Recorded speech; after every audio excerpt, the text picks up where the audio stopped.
Pessoal, o tempo é de 15 minutos para cada vídeo. E como eu falei pouco, né?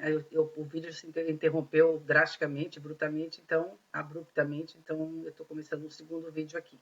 Eu prometo que o próximo eu farei com o microfone. Eu senti que houve um pouco de falhas na minha fala, mas eu senti que dá para ouvir, mas não ficou tão boa a minha fala, não. Enfim, eu vou fazer os próximos com o microfone. Então, voltando em 97, o Banco Mundial começa a financiar o Programa Saúde da Família. O Ministério da Saúde começa a dar a fazer um incentivo a cada município que adotasse o Programa de Saúde da Família na atenção básica do município, nas unidades do município. O Brasil foi caminhando, naquela época o SUS era operacionalizado por normas muito difíceis de serem entendidas pelos nossos gestores. É preciso entender que Florianópolis, Santa Catarina, Itajaí, essas cidades não representam Florianópolis, Itajaí, no estado de Santa Catarina, não representam o Brasil, né? O Brasil é um país absolutamente dísparo em relação aos seus municípios. Nós temos gestores pelo Brasil aí que não têm, ao menos, o ensino fundamental completo. No entanto, entendem de território. Então, é bem complexo entender essa questão. O nosso país é um país que há uma diferença muito grande em termos de condições, né, de resultados entre seus estados. Então, o PSF foi andando, caminhando. Em 2006, nasce a Política Nacional. O PSF e o PACS, que é aquele programa anterior ao PSF, eles são os dois. O PACS, um programa de agente comunitário, que nasce 2 anos antes do PSF, ele e o PSF foram incorporados à Política Nacional de Atenção Básica. Importante comentar com vocês que essa palavra básica, ela está no lugar de primária, porque a palavra que é validada no mundo todo é primária, atenção primária à saúde. O Brasil optou por fazer essa mudança, só no Brasil que existe a palavra básica para representar. Talvez no afã, existem vários argumentos para isso, mas talvez no afã de fazer com que base fosse mais importante que primário no Brasil, porque parece que para os brasileiros, para grande parte dos brasileiros, aquilo que é primário não tem muita importância. E na língua inglesa, a palavra primary tem uma importância gigante. Ou seja, quando vocês forem ler o B, atenção básica, lembre-se sempre que no mundo esse B é um P, é reconhecido como atenção primária. Tá? Bem, em 2006 nasce a nossa PNAB. A nossa PNAB de 2006 é linda.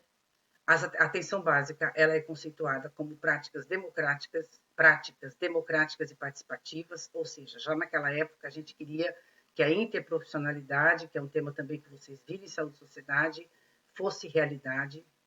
Essa PNAB, ela trabalha a estratégia de saúde da família no lugar do programa. Em algum momento eu posso conversar com vocês sobre o que significa a palavra estratégia, qual é a diferença de programa. A estratégia de saúde da família passa a ser a principal modalidade da atenção básica. Essa política defende que a gente tem que cuidar das pessoas na sua singularidade e complexidade, ou seja, é uma política que defende um modelo de atenção singular para as pessoas. Tá? É uma política muito ampla.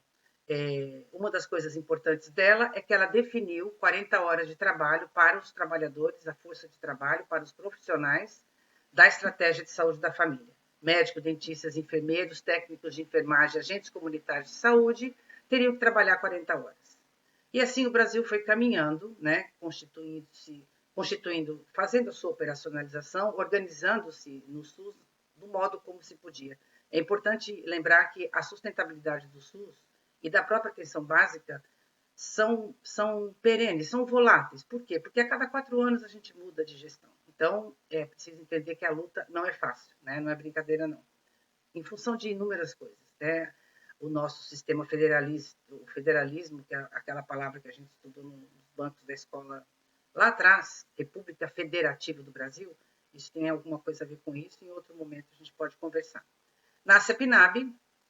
Essa PNAB, ela traz um artigo dizendo que a cada 5 anos ela teria que ser atualizada e revisada. Depois de 5 anos, 2006 mais 5, 2011, era hora de atualizar a PNAB. A PNAB é atualizada e ali começa a se complicar algumas coisas. A palavra saúde perde um pouco de força, aquele conceito bonito que eu disse para vocês, que a gente trabalhou em concepção de saúde e sociedade. O conceito amplo de saúde perde força e assume o lugar o conceito de risco. É muito importante essa discussão, porque risco é um conceito probabilístico, né? Eu posso cair, eu posso descer a escada da minha casa e escorregar uma casca de banana e quebrar minha perna, né? Eu tenho um risco disso acontecer.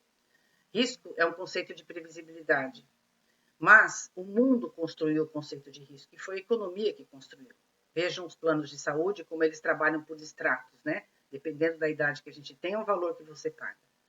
Bem, o conceito de risco entra e os critérios de risco começam a entrar na PS, nas unidades básicas de saúde do Brasil. Então, aquela lógica de que a gente atenderia as pessoas, cuidaria das pessoas na sua singularidade, começou a perder lugar. A gente passou a trabalhar critérios de risco. Há um protocolo de Manchester, que é um protocolo, que é um semáforo, em que as pessoas que estão na unidade básica, se o problema dela for muito sério e ela corre risco de ter que ser encaminhada para outro nível de complexidade, ela é atendida logo. Se ela não tem um problema com risco de morte, ela não é atendida logo. O sinal verde faz com que o cidadão, a pessoa que está querendo ser cuidada, que está precisando de cuidados, fique esperando mais tempo. Ou seja, se eu for violentada na noite em casa, é um sofrimento gigante, mas ele não caracteriza risco de morte. Então, eu fico incluída nesse semáforo verde. Em algum momento a gente vai estar discutindo isso mais para frente. No terceiro período vocês vão ver isso. Então, a PNAB 2011 faz uma certa metamorfose no processo. Muda, sai saúde com aquela visão bonita, política, e o conceito de risco, porque o mundo estava vivendo o conceito de risco. O conceito de risco ele é forte na epidemiologia, ele é um conceito. Eu costumo dizer assim: a saúde do tempo presente, essa foi a minha frase para fazer o projeto de doutorado, a saúde do tempo presente, para mim, que é essa que eu estou vivendo agora com vocês aqui, que eu estou fazendo um vídeo para vocês. A saúde do tempo presente, nesse mundo nosso, desse milênio, está submetida ao risco da vida probabilística. Ninguém come tal coisa porque pode morrer. Ninguém come a gordura porque dá colesterol. Ninguém pode beber porque pode morrer. As pessoas não fumam, não estou fazendo apologia a nada, mas as pessoas, se fumarem, elas já são amedrontadas que elas vão ter maior risco de. Se eu ficar sedentária, eu vou morrer. Então, a gente para de viver o conceito ampliado de saúde por uma lógica contextualizada no mundo, e isso tem a ver com a economia dos países e não conosco. O risco é um conceito produzido. Ele é muito diferente daquele conceito perigo, que na minha infância meu pai dizia: filha, não sobe aí que é perigoso. Não desce ali porque é perigoso. A palavra perigo, ela tem uma ameaça concreta. O conceito de risco não é um conceito probabilístico. E é daqui que nasce as vitimizações, né, as culpabilizações de estilo de vida, mas aí é uma discussão bem ampla. Então, vejam, essa PNAB de 2011, ela muda um pouco o texto e passa a valer para essa PNAB critérios de risco. Outra coisa importante que ela faz, como no Brasil a gente começou a observar uma falta desmesurada, gigante de médicos, até que vocês devem saber que depois nós tivemos programa Mais Médicos, como nós não tínhamos médicos para todos os Brasis, para todas as cidades, a PNAB 2011 ela abre uma exceção para a medicina. Todos os outros trabalhadores da estratégia de saúde da família continuariam a trabalhar 40 horas. Eram obrigados a trabalhar 40 horas, era um dever. Mas o médico poderia flexibilizar um pouco a carga horária. Ele poderia trabalhar 20 horas numa unidade, 20 em outra, 20, 30, ou seja, houve uma flexibilização aí para ver se a gente conseguia manter médicos, que é uma das maiores dificuldades nossas, historicamente falando, né? 2011 mais 5, chegou outra atualização, foi 2017. Em 2017, a gente tem mais uma fratura. A estratégia de saúde da família, que é a principal modalidade de atenção básica, ela deixa de ser principal. Desculpa. E passa a ser uma estratégia paralela a outras que a prefeitura de cada município quiser implementar. E por quê? Porque começou a se engessar as folhas de... O Brasil tem vários argumentos para isso, né? Folha de pagamento engessando, lei de responsabilidade fiscal, os prefeitos reclamando que não tem dinheiro. Então, o trabalhador que trabalhava 40 horas também não satisfeito com as 40 horas, porque ele queria trabalhar metade do tempo dele no mercado privado. Enfim, abriu-se uma janela muito triste, na minha visão, que é permitir que a gente tenha outras estratégias. Uma delas, por exemplo, que está sendo criada desde então, é a de pejotizar as pessoas. Ou seja, eu sou trabalhadora de uma estratégia de saúde da família. Sou funcionária da prefeitura. recebo por 40 horas meu salário. Aí essa prefeitura contrata uma organização social, que é uma forma de terceirização, e o Brasil abriu as portas para isso, né? Contrata uma organização social e transfere para a organização social o papel de cuidar da atenção primária. Muito bem. Essa organização me chama e diz assim: olha, Rita, você ganha 5 mil reais para ser funcionária da prefeitura e trabalhar 40 horas. Se você se tornar pessoa jurídica, sair da folha da prefeitura e vier trabalhar para a OS, que agora somos nós que estamos gerindo o dinheiro e os insumos da estratégia da família, você não vai ganhar 5, você vai ganhar 8. Aí a gente se ilude, né? E fala, nossa, vai aumentar 8 mil reais, vai para 8 mil meu salário? Na verdade, é uma perda gigante, porque eu deixo de ter as garantias trabalhistas quando eu deixo a prefeitura e me torno PJ, pessoa jurídica. Então, existem hoje, no mercado informal que a gente está tendo, e com toda a situação de crise que a gente está arrastando desde 2015, existe hoje, mais ainda de 2016 para frente, né? Existe hoje uma dificuldade muito grande de oxigênio para a estratégia da família. É esse texto de 2017 que está com vocês. É esse texto que no anexo traz os atributos da atenção primária, que é uma parte importante de vocês entenderem, porque os atributos são os mesmos. A lógica de território, a longitudinalidade, a primeira entrada, o primeiro acesso, a continuidade, que são questões que nós vamos trabalhar em outro momento. Então, o que eu queria mesmo colocar aqui é um pouco da nossa questão histórica de construção da atenção primária, né? Que em 78 o mundo pactua, o mundo formaliza essa coisa de atenção primária para os sistemas nacionais. 10 anos depois, na nossa Constituição, a gente conquista o SUS.